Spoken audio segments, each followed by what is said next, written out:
But my cousin, he ended up having to go to prison because even in Tennessee, they're like, no, not at a party. Guns are for this at parties, not for this. No.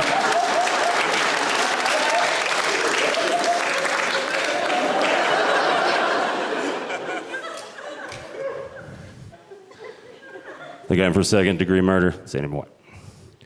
Speed up about 5-6 years. I'm 15 years old. I'm sitting in my room. My mom walks in unannounced, which, looking back on it, hell of a gamble. Could have really messed both of us up, you know. She busted in. She's like, hey. I was like, hey. She's like, what you doing this weekend? I don't know. Well, I'll give you a choice. You can go to church with me or go see your cousin in prison. And I was like, I'll go to prison. I've been in church a bunch. It's not fun. So I went to prison.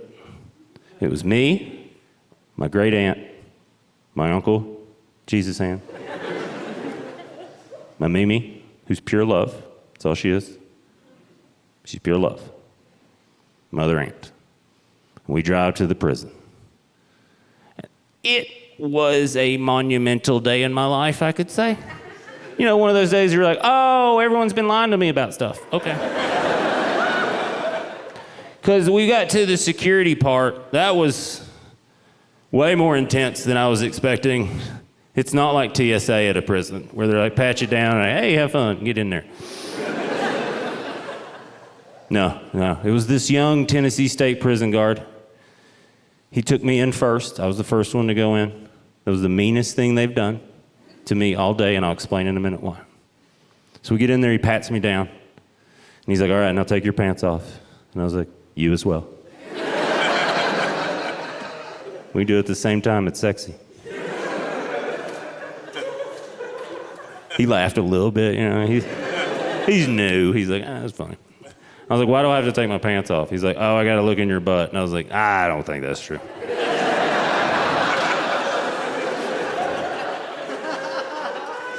You have to do a better reason than that for me to take my pants off. How new are you? Are there old guards out there right now? I'm like, I told him to go look in that kid's butt. They're both gonna be mad. He's like, no, people put stuff in there. And I was like, in their butt? I was a 15-year-old athlete. It was tight, you know what I mean? Sometimes it hurts when I poop. That's where I was at on the butthole thing.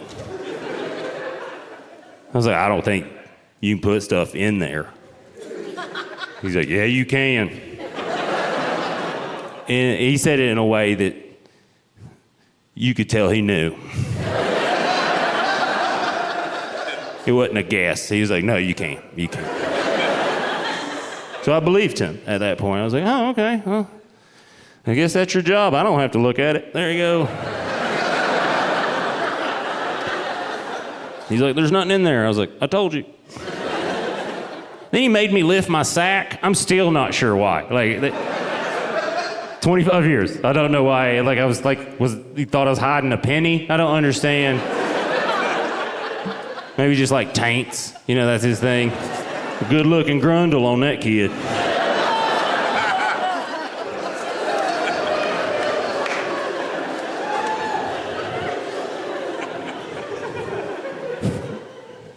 I did say grundle. But this was the meanest thing they did. They made me go first. And then I had to sit out there while my great aunt, my other great aunt, my Mimi, who's pure love, and then my great uncle went in there. And I'd never thought about their buttholes before.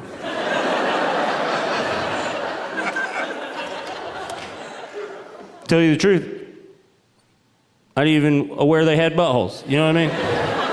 Never crossed my mind before that moment when each one of them walked out of the room and we made eye contact. That kind of, you know, that eye contact where you're bonded with someone forever? You're like, well, we did this together, didn't we? We'll go our separate ways, but we can call on each other anytime.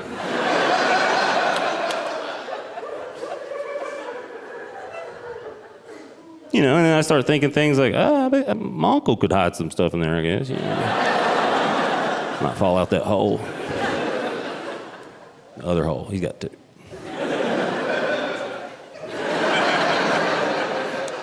Remember?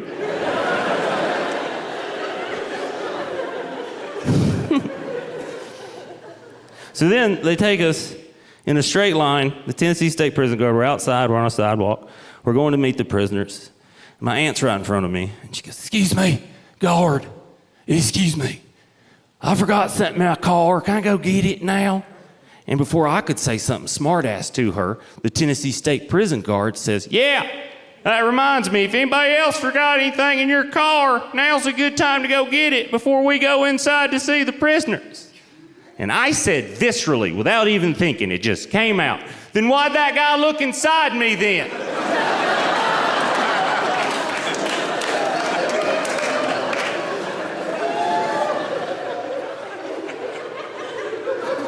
You understand my confusion? He just winked at me. I was like, "I don't like that either."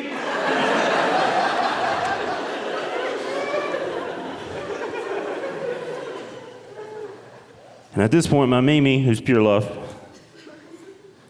she came over. She could tell I was rattled, you know, because I was yelling at the guard about my butthole. She was like, "Hey."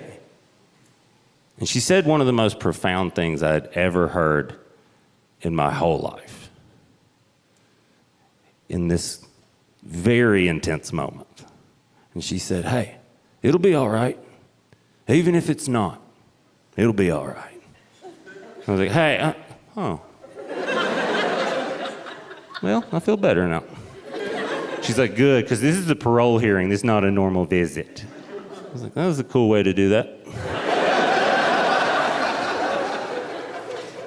You're good at telling people bad stuff. Pure love.